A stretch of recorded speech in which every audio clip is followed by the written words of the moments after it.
우리나라의 삼성전자가 세계 최초로 3나노미터의 공정이 적용된 반도체를 양산하기 시작했습니다. 이것은 파운드리 시장 1위인 대만의 TSMC보다 약 6개월 정도 앞선 결과라고 하는데요. 이 연구원들이 들고 있는 것이 3나노미터 공정으로 만든 웨이퍼라고 합니다. 3나노미터는 머리카락 굵기의 약 10만 분의 3 정도 크기인데요. 선폭이 좁아지면 같은 면적에 그만큼 많은 회로를 심을 수 있기 때문에 전력 소모가 줄어들고 제품의 성능 역시 굉장히 좋아진다는 장점이 있습니다. 이번 3나노 공정이 적용된 반도체는 스마트폰, 인공지능, 자율주행 등 고성능이 필요한 각종 분야에 쓰이게 될 텐데요. 3나노 양산에 성공했다는 건 삼성이 인텔, 엔비디아 등의 고객들을 붙잡아 TSMC를 추월하고 반도체 세계의 판도를 뒤집을 발판을 마련했다는 뜻이기도 합니다. 불량품 없이 생산되는 정도를 나타내는 수율만 보장할 수 있다면 이재용 부회장이 선포했던 2030년 시스템 반도체 1위에 조금 더 가까워질 것으로 보입니다.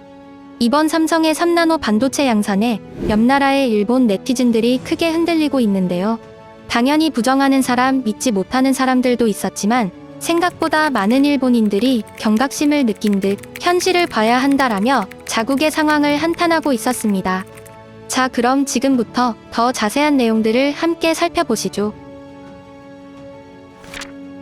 뭔가 점점 모든 분야에서 한국에 지고 있는 것 같지 않아?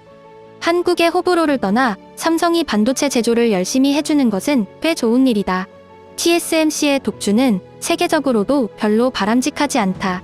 솔직히 기술력 없는 어느 일본의 기업과 달리 한국이 굉장하다고 생각된다. 이제 일본은 정말 끝장인 것 같다. 인텔과 애플 종료. 짧은 꿈이었구만. 반년 뒤면 TSMC도 3나노를 생산을 시작할 것이고 또 3년 후에는 2나노 생산이 시작되겠지.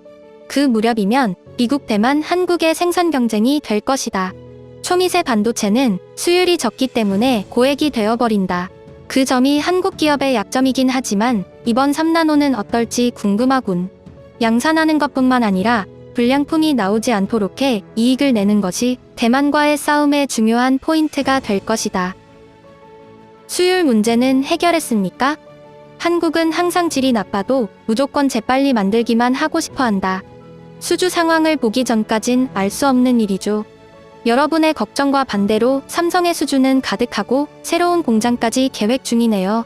수율이니 어쩌니 말하고들 있지만 삼성은 자금이라면 썩을 정도로 남아있는 회사다. 별로 걱정할 필요는 없다고 생각한다.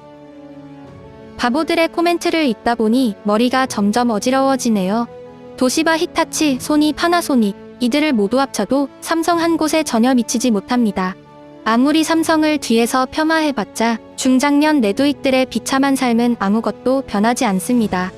삼성은 TSMC와 좋은 경쟁을 하고 있기 때문에 좋은 인재들이 모여 시너지 효과를 만들어내고 있다. 하지만 일본은 현재 몇 바퀴씩이나 돌아가고 있다. 게다가 한일 의원연맹의 수장들은 아마리, 아베, 아소 플러스 효과는커녕 마이너스 효과만 나타날 것이다. 한국뉴스에서 5나노로 수율 60%를 넘지 못하고 TSMC를 이길 수 없다라며 한탄하는 기사를 봤었다.